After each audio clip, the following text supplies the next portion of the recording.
Kesa, tinan. Halos hindi mapihit to. Tigas.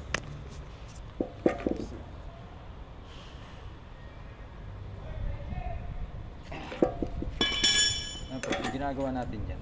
Pagka matigas, ang gagawin natin ganito.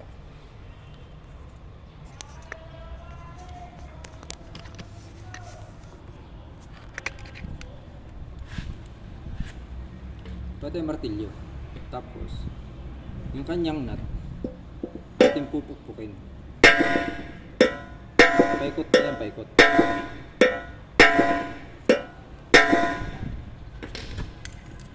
Tapos, pag paikot na yung ano niya, yung pukpuk niya, saka natin paikutin. Lagyan natin langis. Yan, lalambot yan. Malambot yan pag ano. Medyo matigas pa rin. Pero ano siya, maano yung kalawang niya sa loob. Yung pinaka-thread niya.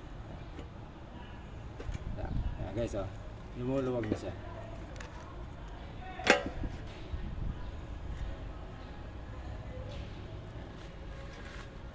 Kailangan natin lagyan langis.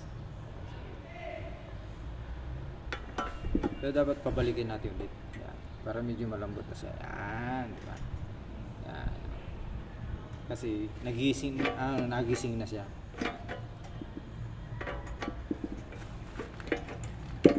Yan. Diba? Malambot na. Yan. Kailangan lang paluin.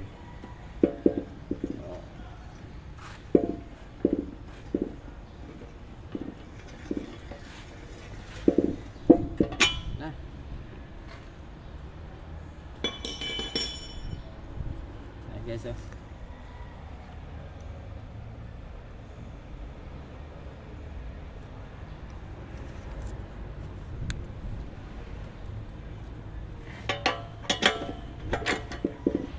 ayun na.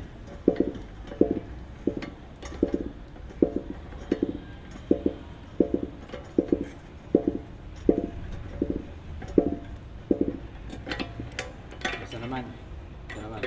Ito naman isa. Ito. Pero maluwag na. Ano ito? Maluwag na ito. Yung isa lang talagang masikip.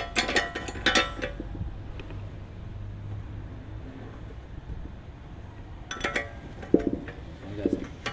Maluwag ito. Pero isa masikip.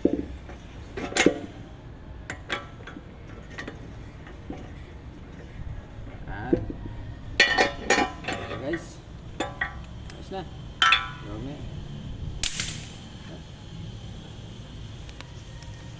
Saka dapat ano, ito pinabrikit natin to, ginawa natin yan para dito po natin ilalagay yung shovel clamp. Yan, ganyan po. Ganyan po lagay niyan. Yan, ganyan. Yan. Kasi pag wala po ito, wala po to, saka to, mahirap po kayo mag-repair niyan. Pagkahawakan mo lang siya. Hawakan mo lang siya na wala siyang guide. Mahirapan.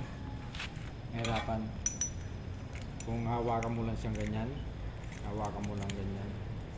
Tapos paikutin mo siya ngayon. Ganyan. Paikutin mo. Mahirapan ka. Kaya dapat talaga mayroong fabricated talaga na pagsasalpakan siya nung shovel clamp para mabilis para hindi siya mahirapan. Ayun guys, ayun po. Thank you. Salamat. Maraming salamat.